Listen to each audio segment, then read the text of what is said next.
नमस्कार। इनाया क्लासेस में आपका स्वागत है।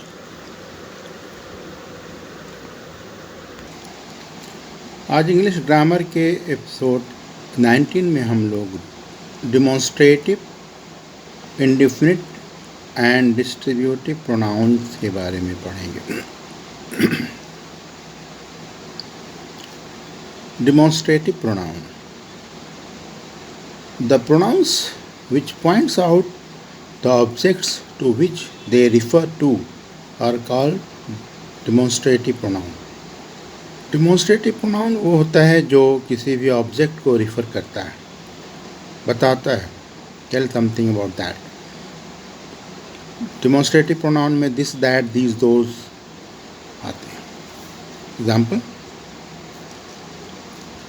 that is a present from my grandfather. That यहाँ पर डिमॉन्स्ट्रेटिव प्रोनाउन है जो बता रहा है प्रेजेंट के बारे में. Mumbai mangoes are greater than those of Bangalore.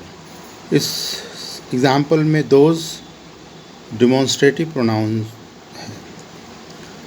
This, that, etc.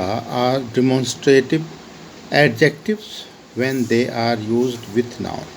This, that, these, those इसे डिमॉन्स्ट्रेटिव, जो डिमॉन्स्ट्रेटिव हैं ये एडजेक्टिव के रूप में भी यूज़ किया जाता है जब नाउन के पहले आते हैं. This book is mine. इस एग्ज़ाम्पल में दिस नाउन बुक के पहले आया है तो ये डिमॉन्स्ट्रेटिव है. तो डिमॉन्स्ट्रेटिव लेकिन नाउन के पहले आने की वजह से ये एडजेक्टिव हो गया है. That pain is your. That जो है पेन के पहले आया है, नाउन है पेन, इसलिए ये दैट जो है एडजेक्टिव हो गया.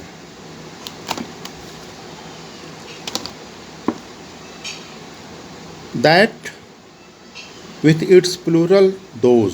दैट और उसके plural those is used to avoid the repetition of preceding noun. That और those नाउन के रिपीटिशन को अवॉइड करने के लिए भी यूज़ किया जाता है. एग्जाम्पल में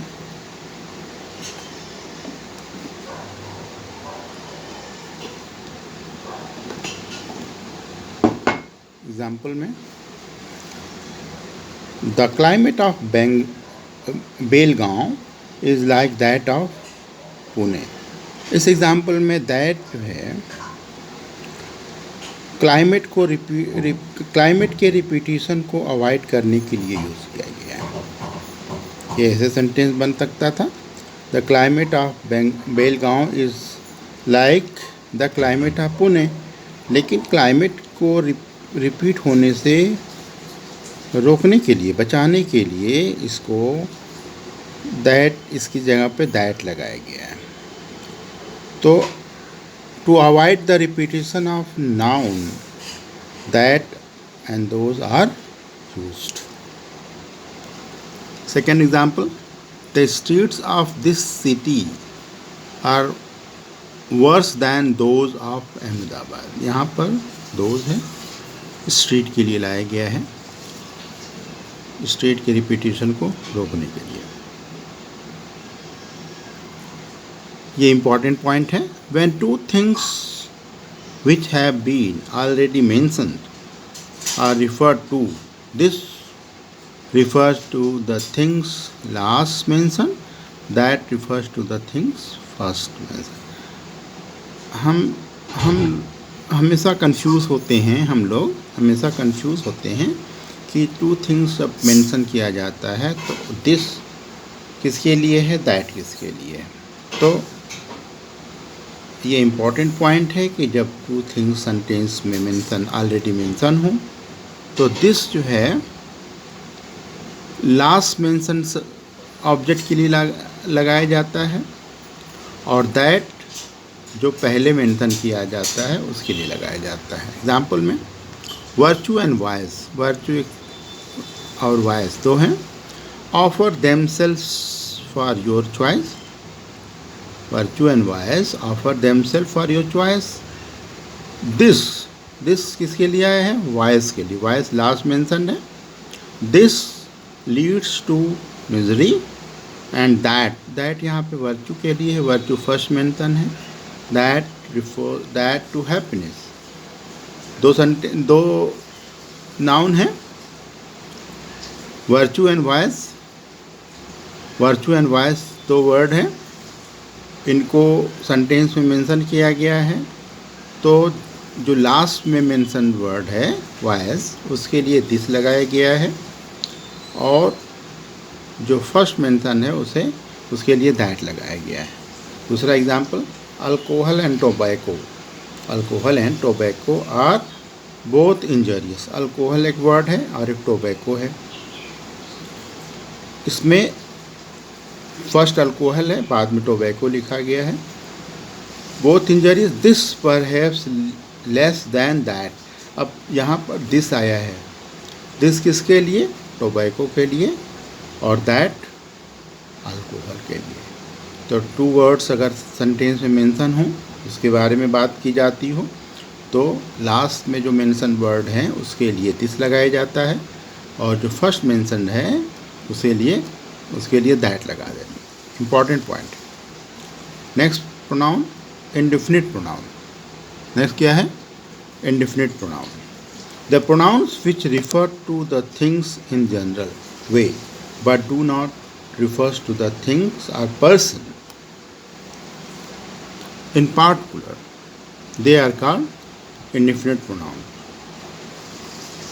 ऐसे प्रोनाउंस जो थिंग्स के बारे में बताता है, जो जनरल वे में रिफ़र किया जाता है.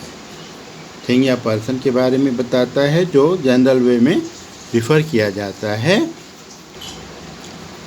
उसे इंडेफिनिट प्रोनाउन कहते हैं. Example, one hardly knows what to do, some are born great. दूसरा example, one hardly knows what to do. One यहाँ पर यूज़ किया गया है. Some are born great, some use किया गया है जनरल सेंस में.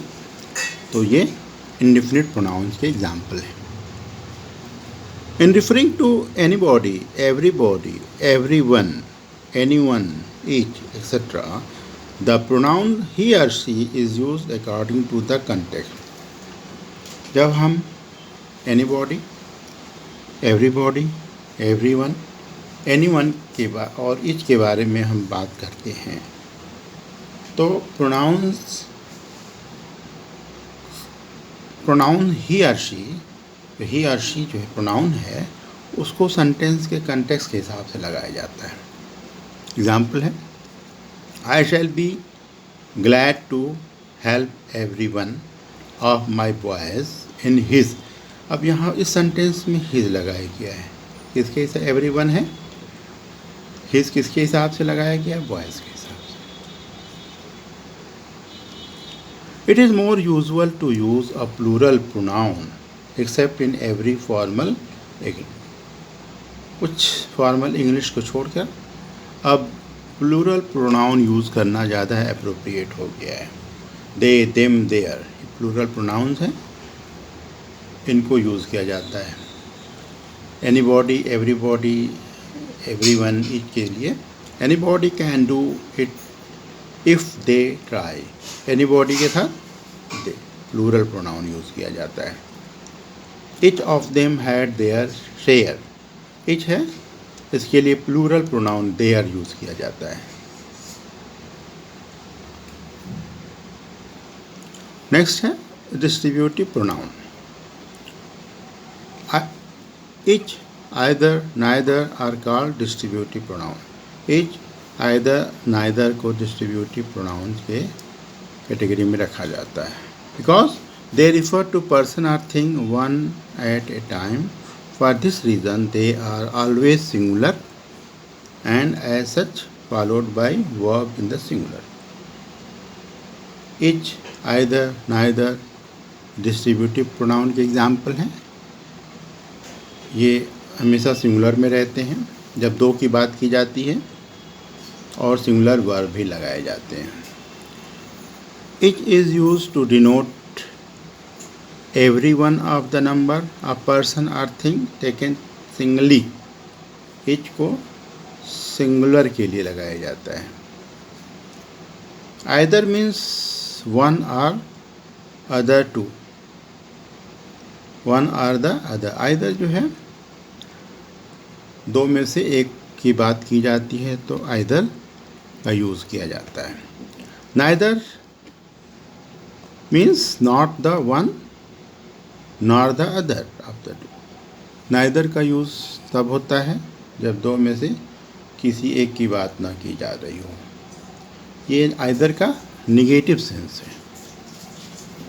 either and neither should be used only in speaking of two person or thing. when more than two are spoken of, anyone,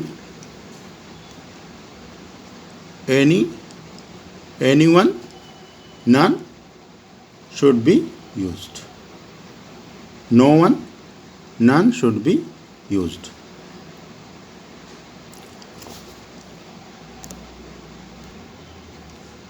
either और neither जब हम to person या things की बात करते हैं तब यूज़ किया जाता है. जब मोर देन टू की बात की जाती हो, दो से ज़्यादा की बात की जाती हो, उस कंडीशन में no one, none should be use. उस कंडीशन में नो वन, नन यूज़ किया जाता है. Each may have three position in the sentence. Each word है, उसको सेंटेंस में तीन जगहों पे अलग अलग रखा जा सकता है. थ्री पोजीशन, इच का थ्री पोजीशन हो सकता है. सेंटेंस के शुरू में भी आ सकता है इच, सेंटेंस के बीच में भी आ सकता है और सेंटेंस के लास्ट में भी आ सकता है. Example, each of the man received reward. Etch जो है सेंटेंस के शुरू में आया हुआ है. These man received etch a reward. Etch sentence के बीच में आया हुआ है. फर्स्ट एग्जाम्पल में इच सेंटेंस के शुरू में आया है. सेकेंड एग्जाम्पल में इच सेंटेंस के बीच में आया है. और थर्ड सेंटेंस में these horses cost 500 rupees etch. और थर्ड सेंटेंस में इच सेंटेंस के लास्ट में आया है. Sometimes etch, either and neither are used as adjective. कभी कभी each, either और neither को एडजेक्टिव के रूप में भी यूज़ किया जाता है जब वो नाउन के पहले आते हों. Example, each boy took his turn. इस एग्जाम्पल में each नाउन के पहले, बॉय नाउन के पहले आया.